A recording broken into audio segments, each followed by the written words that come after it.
ತೇಜ್ ಪ್ರಭು ವಾಹಿನಿಗೆ ಸ್ವಾಗತ. ಮನೆ ಮನೆಗೆ ಬೆಳಕು ನೀಡುವ, ಬಡವರ ರೈತರ ಬಾಳಿಗೆ ಬೆಳಕು ಕೊಡುವ ಏಕೈಕ ಸಂಘ ಎಂದರೆ ದಿ ಹುಕ್ಕೇರಿ ತಾಲೂಕಾ ಗ್ರಾಮೀಣ ವಿದ್ಯುತ್ ಸಹಕಾರಿ ಸಂಘ ನಿ ಹುಕ್ಕೇರಿ. ಮುಂದಿನ ತಿಂಗಳ ರವಿವಾರ ದಿನಾಂಕ 28 ಸೆಪ್ಟೆಂಬರ್ 2025 ನಡೆಯುವ ಚುನಾವಣೆಯ ಪೂರ್ವಭಾವಿ ಕಾರ್ಯಕರ್ತರ ಸಭೆಯು ಹೆಬ್ಬಾಳ ಜಿಲ್ಲಾ ಪಂಚಾಯತ್ ವ್ಯಾಪ್ತಿಯ ಈ ಸಭೆಯು ಹೆಬ್ಬಾಳದ ಶ್ರೀ ಲಕ್ಷ್ಮೀದೇವಿ ಗುಡಿ ಹತ್ತಿರ ಇರುವ ಸಭಾಭವನದಲ್ಲಿ ಜರುಗಿತು. ಸಭೆಯ ನೇತೃತ್ವ ವಹಿಸಿದ ಕರ್ನಾಟಕ ಪ್ರದೇಶ ಕಾಂಗ್ರೆಸ್ ಸಮಿತಿಯ ರಾಜ್ಯ ಯುವ ಪ್ರಧಾನ ಕಾರ್ಯದರ್ಶಿಗಳಾದ ಶ್ರೀ ರಾಹುಲಣ್ಣ ಸತೀಶ್ ಜಾರಕಿಹೊಳಿ ಮಾತನಾಡಿ, ಈ ಚುನಾವಣೆಯಲ್ಲಿ ನಮ್ಮ ಅಭ್ಯರ್ಥಿಗಳನ್ನು ಗೆಲುವು ಸಾಧಿಸಲು ಎಲ್ಲರೂ ಒಗ್ಗಟ್ಟಾಗಿ ಶ್ರಮಿಸಬೇಕು ಎಂದು ಹೇಳಿದರು. ವೇದಿಕೆ ಮೇಲೆ ಉಪಸ್ಥಿತರಾದ ಮುಖಂಡರು ಇಲಿಯಾಸ್ ಇನಾಮದಾರ್, ಮಹಂತೇಶ್ ಮಗ್ದೋಮ್, ರಾಜು ಮಠಪತಿ, ಮಾರುತಿ ಕುಂದಿ, ಭರಮಗೌಡ ಪಾಟೀಲ್, ಕುಶಾಲ್ ಕಾಡ್ಗಿ, ರವಿ ಅಸೋದೆ, ಈರಪ್ಪ ಬಂಜಿರಾಮ್, ದೇವರಾಜ್ ಚೌಗಲಾ, ಬಾಬಾಗೌಡ ಪಾಟೀಲ್, ತೌನಪ್ಪ ಹೊಸೂರಿ, ರಾಜು ಔಟೆ, ರಾಜು ರೇವಣ್ಣವರ್, ಆನಂದ್ ತವಗಟ್, ಮಲಗೌಡ ಪಾಟೀಲ್, ರೇವಣ್ಣ ಮಾಳಂಗಿ, ರಾವ್ಸಾಬ್ ಗುಡಿಸಿ, ಸುಧೀರ್ ಗಿರಿಗೌಡರ್ ವೇದಿಕೆ ಮೇಲೆ ಉಪಸ್ಥಿತರಿದ್ದರು. ಅದೇ ರೀತಿ ಈ ಸಭೆಯಲ್ಲಿ ಸಮಸ್ತ ಹೆಬ್ಬಾಳ್ ಜಿಲ್ಲಾ ಪಂಚಾಯತ್ ವ್ಯಾಪ್ತಿಯ ಕಾಂಗ್ರೆಸ್ ಕಾರ್ಯಕರ್ತರು, ಗ್ರಾಮಸ್ಥರು, ಮಹಿಳೆಯರು ಈ ಸಭೆಯಲ್ಲಿ ಪಾಲ್ಗೊಂಡಿದ್ದರು. ತೇಜ್ ಪ್ರಭು ನ್ಯೂಸ್, ಹೆಬ್ಬಾಳ್. ಯಾವತ್ತೂ ನಮ್ಮ ಹೆಬ್ಬಾಳ ಜಿಲ್ಲಾ ಪಂಚಾಯತಿಯ ಒಂದು ಕಾರ್ಯಕರ್ತರ ಸಭೆಯ ನೇತೃತ್ವವನ್ನು ವಹಿಸಿದಂಥ ನಮ್ಮೆಲ್ಲರ ನಾಯಕರು, ಕರ್ನಾಟಕ ಪ್ರದೇಶ ಯುವ ಕಾಂಗ್ರೆಸ್ನ ಪ್ರಧಾನ ಕಾರ್ಯದರ್ಶಿಗಳಾದ ಶ್ರೀ ರಾಹುಲ್ ಸಾಪಾರ್ ಜಾರಕಿಹೊಳಿ ಅವರೇ, ಅದೇ ರೀತಿ ವೇದಿಕೆ ಮೇಲೆ ಹಾಕಿದಂಥ ನಮ್ಮ ಎಲ್ಲ ಹೆಬ್ಬಾಳ ಜಿಲ್ಲಾ ಪಂಚಾಯಿತಿಯ ವ್ಯಾಪ್ತಿಯ ಮುಖಂಡರೇ, ಇಲ್ಲಿ ಆಗಮಿಸಿದಂಥ ಎಲ್ಲ ನಮ್ಮ ಸತೀಶಣ್ಣ ಜಾರಕಿಹೊಳಿ ಅವರು, ಪ್ರಿಯಾಂಕಕ್ಕ ಜಾರಕಿಹೊಳಿ ಅವರು, ರಾಹುಲ್ ಸಾಪಾರ್ ಜಾರಕಿಹೊಳಿ ಅವರ ಎಲ್ಲ ಅಭಿಮಾನಿ ಬಳಗದವರೇ, ಇವತ್ತಿನ ದಿವಸ ನಾವಿಲ್ಲಿ ಸೇರ್ತಕ್ಕಂಥ ಪ್ರಸ್ತಾವಿತರಾಗಿ ತಮಗೆಲ್ಲ ಹೇಳಬೇಕಾಯ್ತಂತಂದ್ರೆ ಬಂದಿರುವ ನಮ್ಮ ಹುಕ್ಕೇರಿ ತಾಲೂಕು KEB ಅಂದರೆ ಪವರ್ ಹೌಸ್ ಚುನಾವಣೆಯ ಒಂದು ಸಭೆ ಮಣ್ಣು ತಮ್ಮ ಎಲ್ಲರ ಉಪಸ್ಥಿತಿಯಲ್ಲಿ ಒಂದು ಮಸರುಗುಪ್ಪಿ ಇನಾಮದಾರ್ ಅವರ ಮನೆಯಲ್ಲಿ ಕೂಡ ಒಂದು ಚರ್ಚೆಯನ್ನು ಮಾಡಿದೆವು ನಾವು ಇವೆಲ್ಲರೂ. ಇವತ್ತಿನ ದಿವಸ ನಾವು ಕೂಡಿದ್ದ ಒಂದು ವಿಷಯ ಏನಂದ್ರೆ, ಸುಮಾರು 17-18 ವರ್ಷದಿಂದ ಶ್ರೀ ಸತೀಶಣ್ಣ ಜಾರಕಿಹೊಳಿ ಅವರ ನೇತೃತ್ವದಾಗ ನಮ್ಮ ಯಮಕನಮಡಿ ಮತಕ್ಷೇತ್ರದಾಗ ಏನು ಕೆಲಸ ಕಾರ್ಯಗಳನ್ನು ಮಾಡಿದೆವಲ್ಲ, ತಮಗೆಲ್ಲರಿಗೂ ಗೊತ್ತೈತಿ. ಪ್ರತಿ ಊರವರು ಇಲ್ಲಿ ಬಂದಿರಿ. ಅತಿ ಹೆಚ್ಚಿನ ಕೆಲಸ ಕಾರ್ಯಗಳು ಇಡೀ 7 ಜಿಲ್ಲಾ ಪಂಚಾಯತಿ ವ್ಯಾಪ್ತಿ ಅಂದ್ರೆ ನಮ್ಮ ಹುಕ್ಕೇರಿ, ನಮ್ಮ ಯಮಕನಮಡಿ ಅಂದ್ರೆ ಹುಕ್ಕೇರಿ ತಾಲೂಕು ಬಂದಂಥ 4 ಜಿಲ್ಲಾ ಪಂಚಾಯತಿ, ಬೆಳಗಾವಿ ತಾಲೂಕದಾಗ ಬರುವಂಥ ಒಂದು 3 ಜಿಲ್ಲಾ ಪಂಚಾಯತಿ ಒಳಗೆ ಅತಿ ಹೈಯೆಸ್ಟ್ ಕೆಲಸ ಮಾಡಿದ ಯಾವುದರ ಒಂದು ಜಿಲ್ಲಾ ಪಂಚಾಯತಿ ಇದ್ರೆ ಅದು ನಮ್ಮ ಹೆಬ್ಬಾಳ ಜಿಲ್ಲಾ ಪಂಚಾಯತಿ ಅಂತ ನಮಗೆ ಸಂದರ್ಭದಲ್ಲಿ ನೆನಪು ಮಾಡಕ್ಕೆ ಇಷ್ಟಪಡ್ತೇವೆ. ರಾಜೀವ್ ಗಾಂಧಿ ಮತ್ತು ಸೌಭಾಗ್ಯಲಕ್ಷ್ಮಿ ಎಲ್ಲ ತೀರ್ಮಾನ ಮಾಡಿ ಯಾವ್ದು ಬರ್ಕೊಟ್ಟಿದ್ರು ಎಲ್ಲರೂ ಈ ಲೀಡರ್ಗಳು ಎಲ್ಲರೂ. ಇನ್ನು ಈಗೇನು ಮಾಡಿದ್ರು, ಈಗೆಲ್ಲ ಕಮರ್ಷಿಯಲು ಮತ್ತು ಹಳಿ ಮೆಟ್ರದು ಕಟಬಾಕಿ ಲಿಸ್ಟ್ ಕಳಿಸ್ಯಾರ. ಇದಾದ್ಮೇಲೆ 7 ತಾರೀಕು ನಂತರ ಏನು ಮಾಡೋದು, ನಮ್ಮೆಲ್ಲ ಲಿಸ್ಟ್ ಎಲ್ಲ ಫೈನಲ್ ಆದ್ಮೇಲೆ ಮನೆಗಳಿಗೆ ಬರ್ತಾವೆ. ಅದನ್ನ ಹೆಂಗೆ ಮಾಡಬೇಕು, ವಾರ್ಡ್ ವೈಸ್ ನೀವು ಹಂಚ್ಕೊಂಡು 15 ಮಂದಿ ಕೂಡಿ ಹಂಚ್ಕೊಂಡು ಅದು ನೀವು ಎಷ್ಟು ಮಂದಿ ನೀವು ಯಾವ ಮಂದಿ ನೀವು ಕಲೆಕ್ಷನ್ ಮಾಡೋದು. ಈ 8 ಮಂದಿ ನನ್ನ 10 ಮಂದಿ ನನ್ನದು ಅವು 10 ಮಂದಿ ಕರ್ಕೊಂಡು ಹೋಗ್ತಾನು, ನೀವು ತಂದು ಹಾಕ್ತಾನು. ಅದು ತರೋದು ಹೋಗೋದು ಜವಾಬ್ದಾರಿ ಅವ್ರಿಗೆ. ಅವ್ರು ಹೋದ್ರು ಬಿಟ್ಟು ಅನ್ನಾಕ ಹೋಗಿ ನೋಡ್ಸೋದ್ರಿ. ಯಾಕಂದರೆ ಜವಾಬ್ದಾರಿ ನಮ್ಮ ಸಾಕಾರ ಮೇಲೆ ಇದು ಏನೈತೆ ಗೊತ್ತಿರೋದ, ಇದು MLA ಸಿಕ್ಕರು ಹೆಚ್ಚಿಗೆ ಇದ್ದಂತೆ ಐತಿ. ಅದು ಯಾಕಂದ್ರೆ ಇದು ಭಾಳ ದುರ್ಚಿನ ರಿಲೇಷನ್ ಐತಿ. ಎಲ್ಲ ನಾವು ಎಷ್ಟು ಎಮ್ಕನ್ ಮಾಡ್ಯಾರ ಇದು ಯಾವ ವಿಷಯ ಹೇಳ್ತಾರೆ ನಿಮ್ಗೆ. ಸಾಕಾರ ನಮ್ಗೆ ಇದನ್ನು ಜಡ್ಪಿ ವೈಸ್ ಮಾಡೋನು ಏನೋ ಪೆನಲ್ ಎಲ್ಲ ಕೂಡ ಪೆನಲ್ ಒಂದು ಇದು ಮಾಡೋಕೆ ಕೇಳೋರು. ಅವಾಗ ನಮ್ಮ ನಿರ್ಣಯ ನಾವು ಹೇಳಿಲ್ಲ, ಎಲ್ಲ ಡೈರೆಕ್ಟ್ಗಳು ನೋಡಿರಿ. 15 ಓಟ್ ಹಾಕೋದಂದ್ರೆ ನಮ್ಗೆ ಲಾಭ ಆಕೈತಿ. ಯಾರು ಹಾಕೋದಂದ್ರೆ ಮತ್ತು ಹುಕ್ಕೇರಿಯವ್ರು ಲಾಭ ಆಕೈತಿ. ನಾವು ಏನು ಮಾಡಿದ್ವು, ಹುಕ್ಕೇರಿಯವ್ರು ನಮ್ಗೆ ಇದು ಏನು ಬಂದಾರಲ್ಲ ಪಾಪ 5 ಮಂದಿ, ಅವ್ರು 40% ಹಾಕಿರಲ್ಲ. ನಾವೆಲ್ಲ ದುಡ್ಡು ಕೊಟ್ರೆ ನಾವು ಯಮಕನಮಡಿ ರಿವ್ಯೂಸ್ ಕೊಟ್ಟರೆ ನಾವು ಆಟೋಮೆಟಿಕ್ ಪೆನಲ್ ಬರ್ತೈತಿ. ದಯವಿಟ್ಟು ಎಲ್ಲ ಹಿಂಗೆ ಮಾಡಿದ್ರೆ ಸಾಕಾರ ಹೇಳಿದಾಗ ಈ ಪೆನಲ್ ಸಿಸ್ಟಮ್ ಈಗ ಅಪ್ಪನಗೌಡ ಪೆನಲ್ ಅಂತ ಸಾಕಾರ ಹೆಸರು ಇಟ್ಟಿರೋರು. 5 ತಿಂಗಳಾಯಿತು. ಯಾವ ರೀತಿ ಅಭಿವೃದ್ಧಿ ಆಯಿತು? ಈಗ ಒಂದು ನಾವು ಈಗಾಗಲೇ ಹೇಳಿದಾಗೆ ಒಂದು TC ತಗೊಳ್ಬೇಕಂತಂದ್ರೆ ಒಂದು ಗಾಡಿ ಮಾಡ್ಕೊಂಡು ನಮ್ಮ ದುರ್ಗ ಒಂದು 15-20 ಮಂದಿ ಹೋಗ್ಬೇಕಾಯ್ತದೆ. ಅದು ಒಂದು 15 ತಿಂಗಳಾಗ್ತದೆ.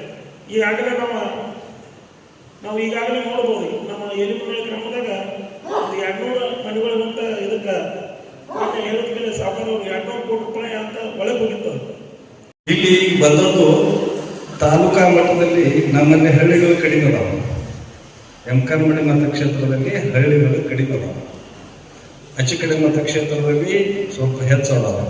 ಆದರೂ ನಮ್ಮಲ್ಲೇ ಇನ್ಕ ನಿರ್ದೇಶಕರಾದಂಥ ಪಾಟೀಲ್ ಹೇಳಿದಂಗೆ ಅಲ್ಲಿ ಒಂದು 40% ಬಂದ್ರೆ ಒಂದು ವಿಜಯದ ಒಂದು ಪಟಾಕಿ ಹಾರಿಸ್ಬೋದು ಅಂತ ಅವ್ರ ಮಾತು. ಆದ್ರೆ ನಾವು ತಿಳ್ಕೊಂಡಟ್ಟು ಹಗುರವಾದಂಥ ವಿಷಯ ಈ ಚುನಾವಣೆಯಲ್ಲಿಲ್ಲ. ಒಂದು ಸಮಗ್ರ ಒಂದು ಪೂರ್ತಿಯಾಗಿ ಸರ್ಕಾರಕ್ಕೆ ಒಂದು ಬಲಪಡಿಸಬೇಕಾದ್ರೆ ಸಮಗ್ರವಾಗಿ ಅವರು ಎಲ್ಲ ಕಡೆಯಲ್ಲಿ ಕೆಲಸ ಮಾಡಬೇಕಾದ್ರೆ ಒಂದು ಉದಾಹರಣೆಗೆ ಮೊನ್ನೆ ಸಂಕೇಶ್ವರದಲ್ಲಿ ನಡೆದಂಥ ಇದೇ ಪೂರ್ವ ಸಭೆಯ ಸಂಕೇಶ್ವರ ಮತಕ್ಷೇತ್ರವನ್ನು ಉದ್ದೇಶಿಸಿ ಸತೀಶ ನಮ್ಮ ಜಾರಕಿಹೊಳಿ ಅವ್ರನ್ನ ಬಂದಿರ್ಬೋದು. ಆ ದಿವಸ ಮಾತಾಡಿದ್ರು. ಏನು ಮಾತಾಡಿದ್ರಪ್ಪ, DCC 10 ಆರಾಮ್ ನಾವು ಗೆಲ್ತೇವೆ ಅಂದ್ರೆ 10 ಅನ್ಅಪೋಸ್ ಹಾಕವು, ಇನ್ನು 4ಕ್ಕೆ ಇಲೆಕ್ಷನ್ ಆಗ್ಬೋದು ಅನ್ನೋ ಒಂದು ಉದ್ದೇಶ. ಅಂದ್ರೆ DCC ಈಗಾಗಲೇ ನಿಮ್ಮ ಕಬ್ಜಾದಲ್ಲಿ ಸಿಗುತ್ತೆ ಅನ್ನೋದು ನಿಮ್ಗೊಂದು ಅರಿವಾದ ವಿಷಯ ಇರಬೇಕು. ಒಂದನೇ ವಿಷಯ. ಎರಡನೇದು, ಈಗ ಸದ್ಯದಲ್ಲಿ ಸರ್ಕಾರ ಉಸ್ತುವಾರಿ ಸಚಿವರು ಈ ಜಿಲ್ಲೆಯ ಅಷ್ಟೇ ಅಲ್ಲ ಈ ನಾಡಿನ ಒಬ್ಬ ಪ್ರಮುಖ ನಾಯಕರಾಗಿ ಹೊರಹೊಮ್ಮಿದ್ದಾರೆ. ಅವ್ರ ಕೈಯನ್ನ ನಾವು ಬಲಪಡಿಸಬೇಕು. ಅವರೆಲ್ಲ ಡಿಪಾರ್ಟ್ಮೆಂಟ್ಗಳು ಅದು 15-20 ತಿಂಗಳು ಹೋಗೋದು. ಅದರ ನಂತರ ಟಿಶ್ಯೂಗಳ ಅಡಗದ ಬೆಳೆ ಎಲ್ಲ ಹಾಳಾಗಿ ಹೋಗಿದ್ದು. ಅದಕ್ಕೆ ಇದೆಲ್ಲ ಬೇಡ ಸರ್ಕಾರ ಇತಿಹಾಸ ಕೊಟ್ಟು ಬಿಡೋದು ಅನ್ನೋದು ಸರ್ಕಾರ ಬೇಡ್ರಿ. ಆ ಸೊಸೈಟಿಗೆ ಪುನರ್ಜೀವನ ತುಂಬ್ರಿ. ಅದಕ್ಕೆ ಮತ್ತು ಅವಾಗ ಸೊಸೈಟಿಗೆ ಅಪ್ಪನ್ಗೌಡ್ರ ಹೆಸರು ಕೊಟ್ಟಂತ ಏನೋ ಫಸ್ಟ್ ಮನುಷ್ಯ ನಾನು ಅದಕ್ಕೆ ಹೇಳಿ ಅದಕ್ಕೆ ಎಲ್ಲರೂ ತ್ರಾಸ ಮಾಡಿ ಸಾವುಕಾರದ ಮೋಸ ಮಾಡಿ. ಈಗ ಸಾವುಕಾರ ಬಂದ್ಬಾರ್ದು ಎಲ್ಲ ಕಡೆ 4-5 ಕೋಟಿ ರೂಪಾಯಿ ತಂದ್ರೆ ಎಲ್ಲ ಟಿಶ್ಯೂ 96 ಟಿಶ್ಯೂ ತಂದ್ರೆ ಫಸ್ಟ್ 96 ಟಿಶ್ಯೂ ತಂದ ಒಳಗೆ ವ್ಯವಸ್ಥೆ ಮಾಡಿಸಿ ಎಲ್ಲರೂ. ಈಗ 30 ವರ್ಷದಾಗ 6 ಲಾಖ ಕೆಲಸ, ಈಗ ಬರೀ 1 ತಿಂಗಳು 1.5 ತಿಂಗಳಾಗ ಆಗಿದ್ದ ಕೆಲಸ. ಈಗ ಕೋಚರಿದ 3 ದಿವಸನಾಗ ನಾವು ಹೇಳಿದ್ವು, ಫೋನ್ ಮಾಡಿ ಹೇಳಿದ್ವು, ಡೈಮಂಡ್ ಕಳ್ಸಿ ಹೇಳಿದ್ವು. ಈಗ ಗೌಡ ಕಂಬಂದು ಬಿದ್ದಾವಿಲ್ಲ ಹಾಂ ಬಿದ್ದಾವ್ರಿ. ಎಷ್ಟು ಬಿದ್ದಾವ್? 3-4 ಕಂಬಂದು ಬಿದ್ದಾವಲ್ಲ ನಿಮ್ಮನೆ. 1 ದಿವಸನಾಗ ಹೇಗೆ 3-4 ದಿವಸನಾಗ ನಾವು ಹೇಳಿದ್ವು, ಸರ್ಕಾರ ಮುಂದೆ ಹೇಳಿದ್ವಿ, ಎಲ್ಲರೂ ಹೇಳಿ PDO ಕರ್ಸಿ ಹೇಳಿದ್ವಿ. ಎಲ್ಲ ಗೌಡರು ಬಂದರು, ರಾಮು ಬಂದ, ಎಲ್ಲರೂ ಬಂದು PDO ಕರ್ಕೊಂಡು ಬಂದ. 4ನೇ ದಿವಸ ಅಂದ್ರೆ ಒಂದು 24-25 ಬಂದು ಕಮ್ಮಿ ಬಿದ್ದು ಅಲ್ಲಿ. ಇಷ್ಟು ಫಾಸ್ಟ್ ಕೆಲಸ ನಡೆದೈತಿ. ಮತ್ತು ಗೌಡ್ರು ಇಲ್ಲ ಕಠಿಣ ಇಲೆಕ್ಷನ್ ಇಲ್ಲ. ಅದ ಏನೋ ಈಜಿ ಇದ್ದಿದ್ದು ಇಲೆಕ್ಷನ್. ಯಾಕಂದ್ರೆ ನೋಡ್ರೆ ಅವ್ರು ಏನು ಕಾನ್ಸೆಪ್ಟ್ ತಗೊಂಡು ಮಂದಿ ಮುಂದೆ ಹೋಗ್ತಾರೆ. ಅವ್ರಿಗೆ ಇಲೆಕ್ಷನ್ ಓಟ್ ಬಿಡಕ್ಕೆ ಏನು ತಗೊಂಡ್ರೆ ನಾವು ಚಲೋ ಸೊಸೈಟಿ ನಡೆಸ್ಕೊಂಡಿದ್ದಾರೆ. 200 ಕೋಟಿ ಸಾಲ ಮಾಡಿದ್ರೆ ಹೋಗೋದಲ್ಲಿ ಹೆಚ್ಚು ಹೋಟಿಲ್ಲ. ಈಗ ನಮ್ಮ ಹೆಸರಲ್ಲಿ 1-2 ಮೋಟ್ರ್ ಅದಾವು, 1-2 ಮನ್ಯಾಗ ಲೈಟ್ ಅದಾವು, ನಮ್ಮ 3-4 ಮೀಟ್ರ್ಗಳು ಅದಾವ ಅಂದ್ರೆ ಒಂದ ಓಟ್ ನಮ್ಮ ಹಂಗೆ ಭಾಳ ಆದ್ರೆ ನಮ್ಮ ಮನ್ಯಾಗ 1 ಇರಬೇಕು, ಬೇಕಾದ್ರೆ 2 ಇರಬೇಕು. ಆ ಊಟ ಈಗ ಹೆಬ್ಬಾಳ ಅಂತ ಊರಾಗ, ಕುರ್ನಿ ಅಂತ ಊರಾಗ, ಖಾನಾಪುರದಂಥ ಊರಾಗ 1500-1600 ಓಟ್ ಅದಾವ. ನಾವು ತಿರ್ಗಾಮುಗಿ ತಿರ್ಗಾಡ್ರಿ 200 ಬೇಕಾದ್ರೆ 260-70 ಇಟ್ಲಾಗ ರಾಯಬಾಗ್ ಶುಗರ್ ಫ್ಯಾಕ್ಟ್ರಿ ಇಟ್ಟಿನ ಶಂಕರಾನ್ ಸಾಹೇಬ್ರ 83 ತಗೊಂಡು ಏನು ಅಲ್ಲಿಂದ ತೊಗೊಂಡು ಬಂದ ಬಳಕ ಏನು ಅವಾಗ ಲೀಡ್ ಐತಿ ಕಾಂಗ್ರೆಸ್ ನಮ್ಮದು 300-400 ಲೀಡ್ ಐತೆ. ತಿರ್ಲು ಇವತ್ತಿನ ತನಕ 300-400 ಲೀಡ್ ಆಗೈತೆ. ಪ್ರದೇಶ ಕಾಂಗ್ರೆಸ್ ಸಮಿತಿಯ ಪ್ರಧಾನ ಕಾರ್ಯದರ್ಶಿಗಳಂತ ರಾಹುಲ್ ಜಾರಕಿಹೊಳಿ ಅವರೇ, ನಾವು ಲೀಡ್ ಮಾಡ್ತೀವಿ. ಏನೋ ಒಂದು ಟೈಪ್ 1 ಸಲ 2 ಸಲ ಆಗಿರ್ಬೇಕು, ಇನ್ನೂ ನಾವು ಲೀಡ್ ಮಾಡ್ತೀವಿ. ಸೆಪ್ಟೆಂಬರ್ 28ಕ್ಕೆ ಬರುವಂಥ ಹುಕ್ಕೇರಿ ತಾಲೂಕಿನ ವಿದ್ಯುತ್ ಸಹಕಾರ ಸಂಘದ ಒಂದು ಏನು ಚುನಾವಣೆ ಬರ್ತಾ ಇದೆ. ಬೆಳಗಾವಿ ಜಿಲ್ಲಾ ಉಸ್ತುವಾರಿ ಸಚಿವರಾದ ತಂದೆ ಸತೀಶ್ ಜಾರಕಿಹೊಳಿ ಮಾರ್ಗದರ್ಶನದಂತೆ ಆ ಚುನಾವಣೆಗೆ ಪೂರ್ವಭಾವಿ ಸಭೆ ಕರೆಯಬೇಕು, ತಯಾರಿ ಮಾಡಬೇಕು ಅಂತ ನಿಟ್ಟಿನಲ್ಲಿ ತಾವೆಲ್ಲರೂ ಇವತ್ತು ಆಗಮಿಸಿದ್ದಾರೆ. ಬಹುಶಃ ತಮ್ಮೆಲ್ಲರ ಅಭಿಪ್ರಾಯ ಕೇಳಿ ತಾವೆಲ್ಲರೂ ಈ ಚುನಾವಣೆ ಎದುರಿಸಲಿಕ್ಕೆ ಬಹಳಷ್ಟು ಗಟ್ಟಿಯಾಗಿ ಮತ್ತು ಸಮರ್ಥದಿಂದ ಎದುರಿಸ್ತಾರೆ ಅಂತ ಈ ಒಂದು ಸಂದರ್ಭದಲ್ಲಿ ನನಗೆ ಗೊತ್ತಾಗಿದೆ. ಇದೇ ರೀತಿಯ ಒಂದು ಉತ್ಸಾಹಪೂರ್ವಕವಾಗಿ ಗಟ್ಟಿಯಾಗಿ ಚುನಾವಣೆಯನ್ನು ನಾವೆಲ್ಲರೂ ಸೇರಿಕೊಂಡು ಮಾಡೋಣ ಅಂತ ಈ ಸಂದರ್ಭ ಹೇಳಲಿಕ್ಕೆ ಬಯಸುತ್ತೇನೆ.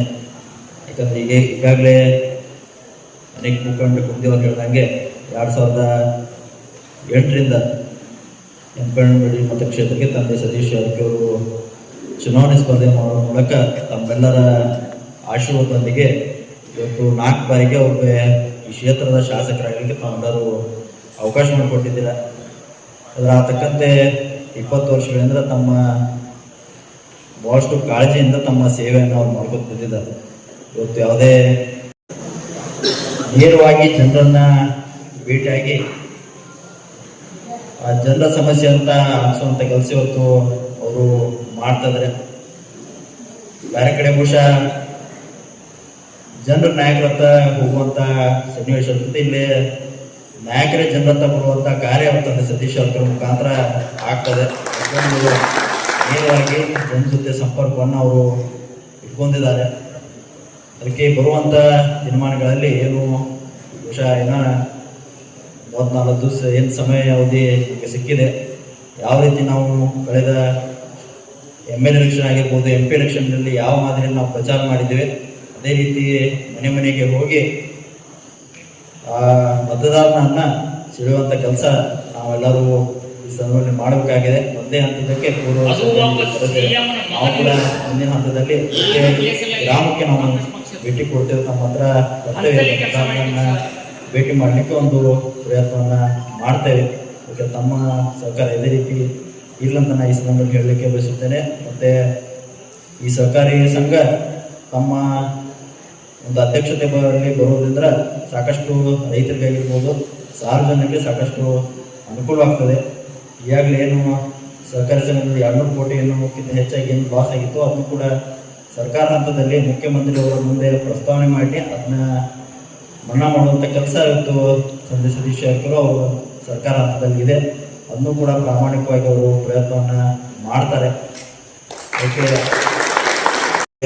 ಪ್ರಶ್ನೆ ಕೊಟ್ಟಿದ್ದಾರೆ, ಯಾವ ರೀತಿ ಮುಂದಿನ ಅದರ ಫಲಿತಾಂಶ ಬರ್ಬೋದಂತ ಈಗಾಗಲೇ ಅವರು ಕೂಡ ಹೇಳಿದ್ದಾರೆ. ಅದಕ್ಕೆ ಯಾವುದೇ ರೀತಿಯಿಂದ ನಾವು ಅಂಜದೆ ಭಯಭೀತ ಆಗದೆ ನಾವೆಲ್ಲರೂ ಚುನಾವಣೆಯನ್ನ ಗಟ್ಟಿಯಾಗಿ ಎದುರಿಸಿದಂಥ ಈ ಸಂದರ್ಭವನ್ನು ಹೇಳಲಿಕ್ಕೆ ಬಯಸುತ್ತೇವೆ. ಮತ್ತೊಮ್ಮೆ ತಮ್ಮ ಆಶೀರ್ವಾದ ಇದೇ ರೀತಿ ಸತೀಶ್ ಜಾರಕಿಹೊಳಿ ಇರಲಿ ಅಂತ ಈ ಸಂದರ್ಭವನ್ನು ಹೇಳುತ್ತಾ ನನ್ನ ಮಾತನ್ನು ಮುಗಿಸ್ತೇನೆ. ಧನ್ಯವಾದ.